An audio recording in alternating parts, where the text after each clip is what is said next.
अस्सलामुअलैकुम दोस्तों, मैं वफ़ा लांगा आपको अपने चैनल ग्रामर इन डिटेल में खुशामदीद कहता हूँ। आज हम थर्ड स्ट्रक्चर डिस्कस करने जा रहे हैं, वो है should have plus third form.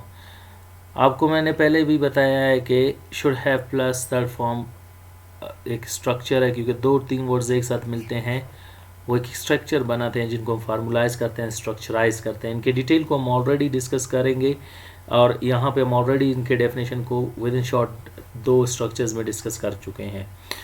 सब लेक्चर स्टार्ट करने से पहले अगर आप नए हैं, लेक्चर चैनल को सब्सक्राइब नहीं किया है, चैनल को सब्सक्राइब करें, बेल आइकन को प्रेस करें ताकि आपको मज़ीद वीडियोस ग्रामर के बारे में मिलती रहें।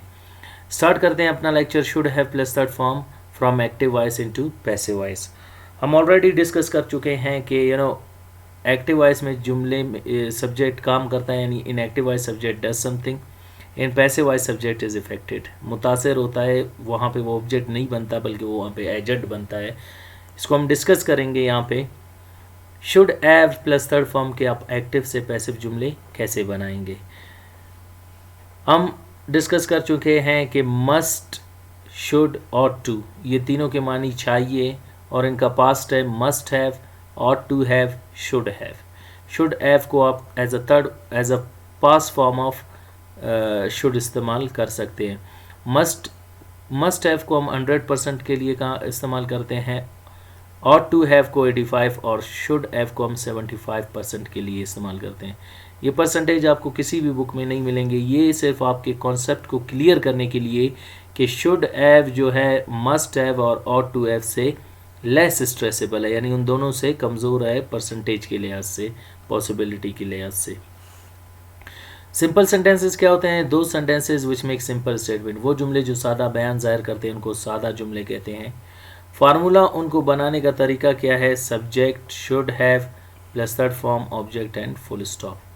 पैसिव वॉइस में हम रूल पढ़ चुके हैं कि जब सब्जेक्ट ऑब्जेक्ट की जगह पे आए तो हम उसे एजेंट कहेंगे। याद रखें, उसे ऑब्जेक्ट नहीं कहेंगे। एजेंट मीन्स काम करने वाला।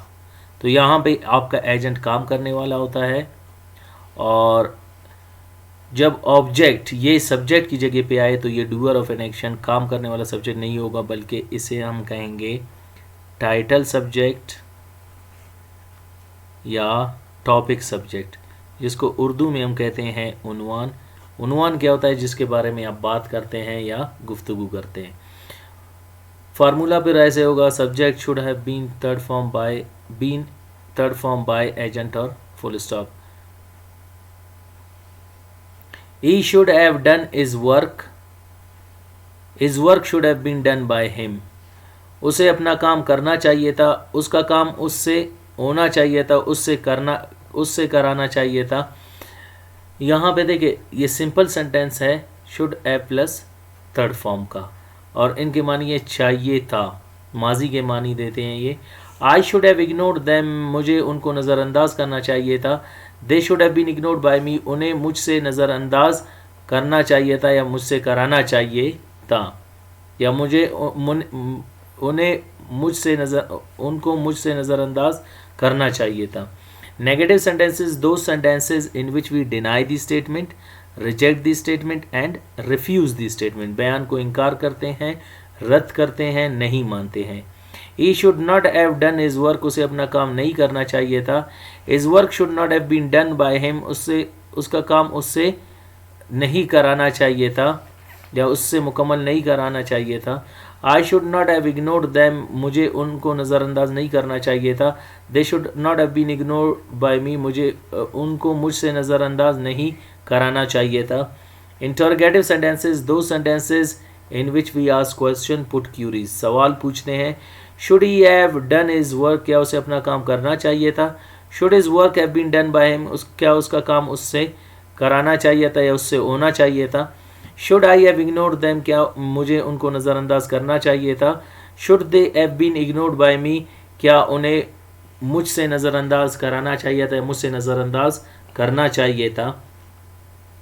फॉर्मल सेंटेंसेस, दो sentences in which we ask question, deny the statement and we ask them in a formal way.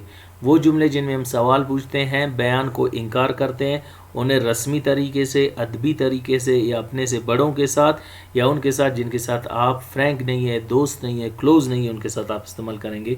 Should he not have done his work, क्या उसे अपना काम नहीं करना चाहिए था। Should his work not have been done by him, क्या उसका काम उससे नहीं कराना चाहिए था, उससे नहीं करना चाहिए था। Should I not have ignored them, क्या मुझे उनको नज़रअंदाज नहीं करना चाहिए था।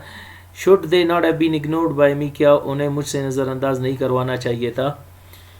Informal sentences, those sentences in which we ask question, deny the statement and we ask them in an informal way। वो जुमले जिनमें हम सवाल पूछते हैं, बयान को इनकार भी करते हैं, उन्हें हम गैर रस्मी तरीके से, बेअदबी तरीके से, अपने से छोटों के साथ इस्तेमाल करते हैं, उनको हम इनफॉर्मल सेंटेंसेस कहते हैं।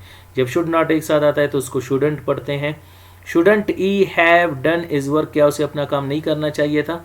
Shouldn't his work have been done by him, क्या उसका काम उससे नहीं करवाना चाहिए था। Shouldn't I have ignored them, क्या मुझे उनको नज़रअंदाज नहीं करना चाहिए था। Shouldn't they have been ignored by me, क्या उन्हें मुझसे नज़रअंदाज नहीं करवाना चाहिए था या नहीं कराया जाना चाहिए था। तो ये हो गए sentences should have plus third form के एक्टिव वॉइस से पैसिव वॉइस में। उम्मीद करता हूँ आज का लेक्चर आपको समझ आ गया होगा। मिलते हैं अगले लेक्चर में अगले टॉपिक के साथ। अपना ख्याल रखिएगा। अल्लाह हाफिज़।